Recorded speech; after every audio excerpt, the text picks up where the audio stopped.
Hi everyone, my name is Atharva Atalye, and I'm a rising junior at Alpharetta High School. Today I'm here to present about thrombosis, the deadly blood clot. Let's get started. So I'm a rising junior at Alpharetta High School, and I'm a member of the Georgia Thrombosis Forum, which is a recognized affiliate of the North American Thrombosis Forum. I'm also a member of the GivingPoint Institute. So some quick vocab. So thrombosis is a blood clot, is a deadly medical condition that causes blood clots in your blood vessels. So a thrombus is a clot that is formed and stays at the site of formation, and an embolus is a clot that is formed and moves away from the site of formation. DVT, or deep vein thrombosis, is a clot in the deep vein, and PE, or pulmonary embolism, is a clot that moved from the vein into the lungs. And venous thromboembolism, or VTE, is just a generalized term for the two. So some quick statistics are that pulmonary embolism itself kills about 300,000 Americans per year, which is more than breast cancer and AIDS combined.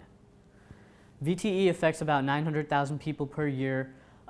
Thrombosis is also the leading preventable cause of death in hospitalized patients in the United States. And about 400,000 Americans develop deep vein thrombosis in the legs every year. And every minute a blood clot is found, and every 6 minutes somebody sadly dies due to a blood clot. And the direct medical costs for treatments just in the United States alone is $10 billion. So this graph here shows the relationship of VTE with age. So as you can see, as the age groups get higher and higher, the incidence rates get higher as well. That's true for most diseases and conditions. As you get older, your health starts declining. But as you can see, the 18 through 39-year-old range still has some incidences. What I'm trying to say here is that no matter how old you are still prone to this condition.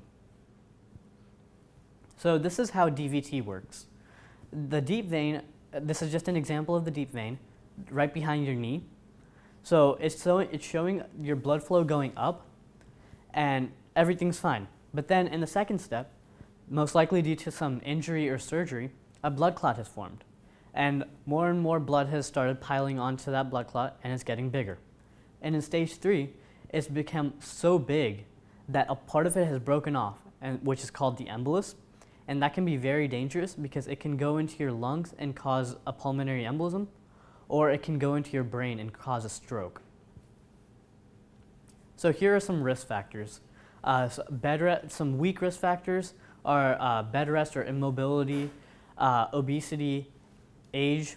Some moderate risk factors are a previous history with VTE, cancer, chemotherapy, sepsis, then surgery or birth control pills.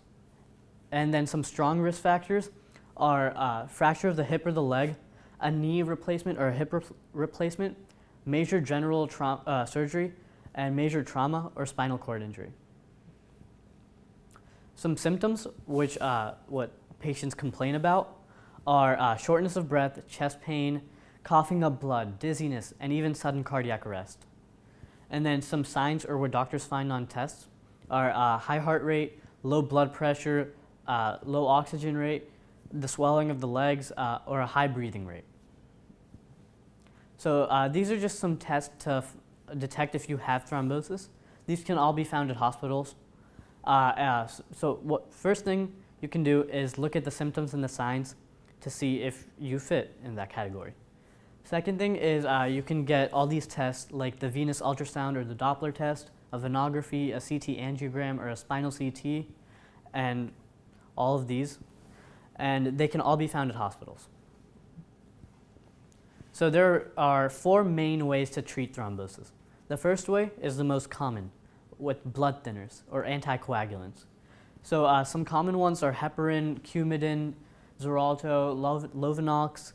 These are just, what they do is that they thin your blood so it can get around the clot. And if it's your first incidence, you'll be on this medication for 3 to 6 months, depending on your case.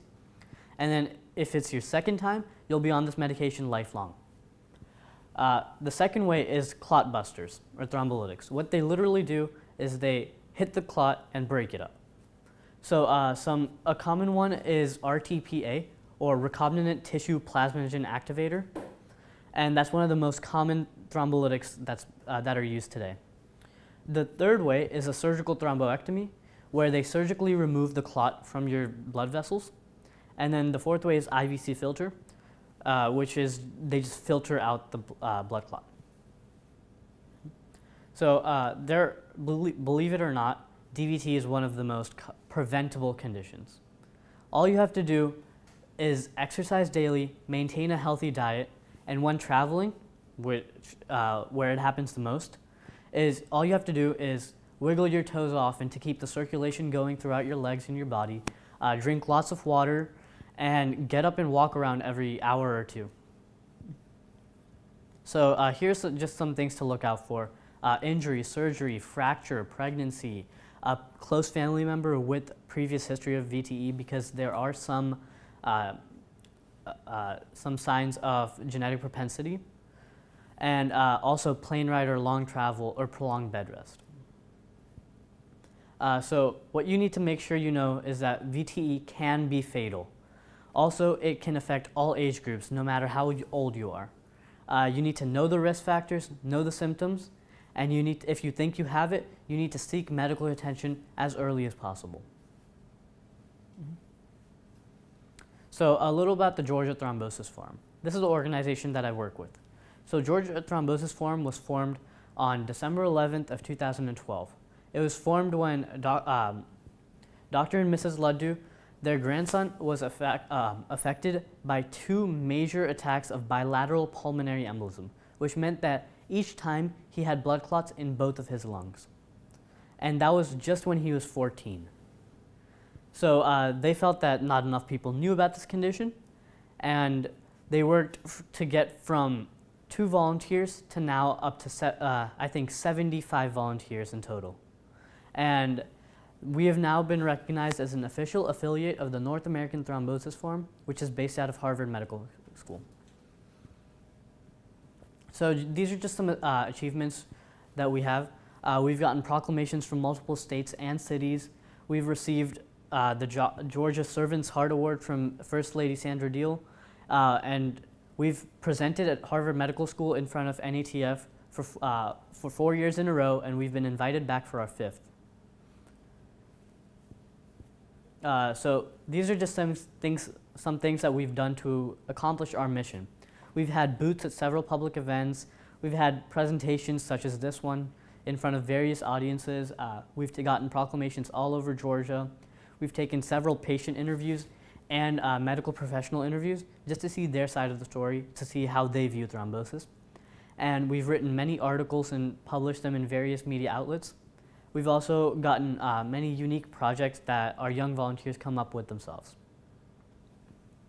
So there are some things that you can do to help.